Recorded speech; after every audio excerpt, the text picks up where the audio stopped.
बहू के गणेश जी।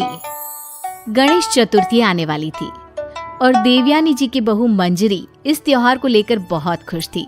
देवयानी जी के घर में गणेश जी की पूजा और बाकी के त्योहार बड़े ही धूमधाम से मनाए जाते थे। अरे बहू रानी, सब तैयारी तो कर ली है ना?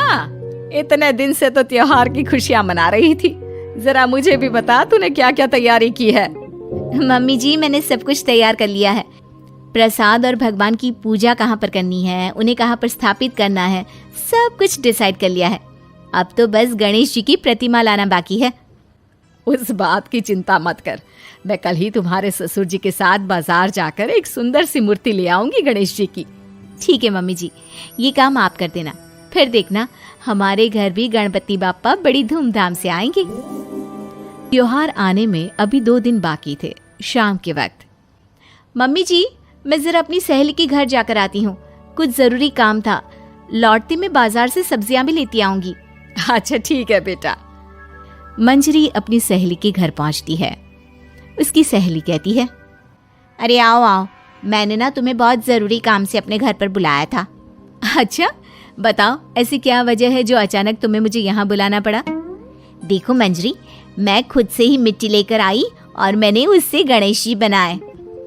वो तो ठीक है, पर इतनी मेहनत करने की क्या जरूरत थी? बाजार में देखती इतने सुंदर सुंदर गणेश जी की मूर्तियां मिल रही हैं। वही तो तुम समझ नहीं रही हो।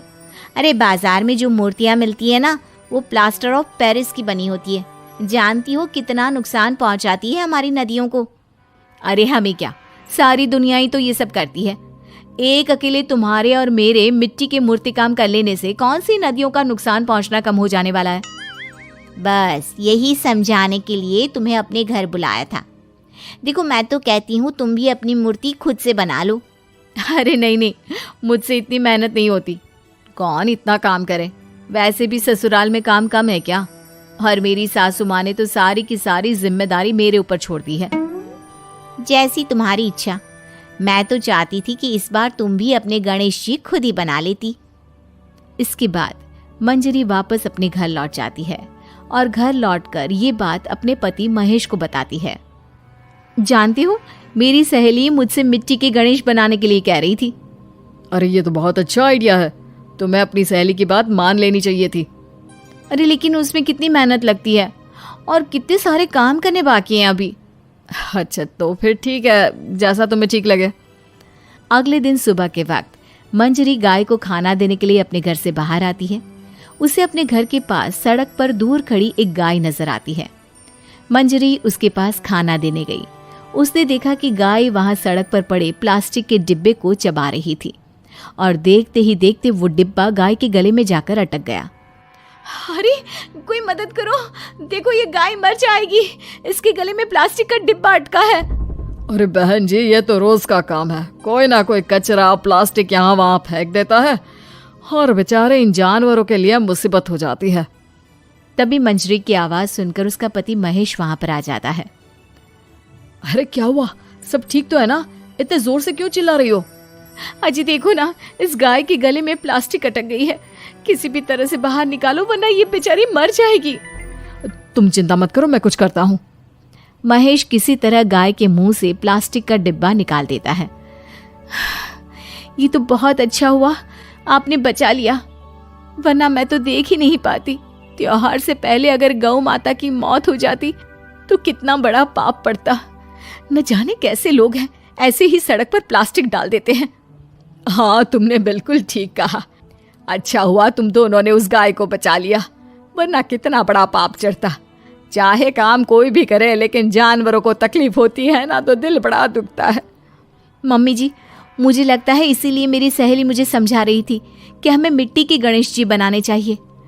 अरे नहीं नहीं बहू, गाय को बचाने तक तो ठीक है, लेकिन अब ये नया झंझट मत पालो। अरे कौन बनाए मूर्ति? मुझे तो बिल्कुल भी नहीं आती। अगर तुम बना सकती हो तो ही ये काम करना।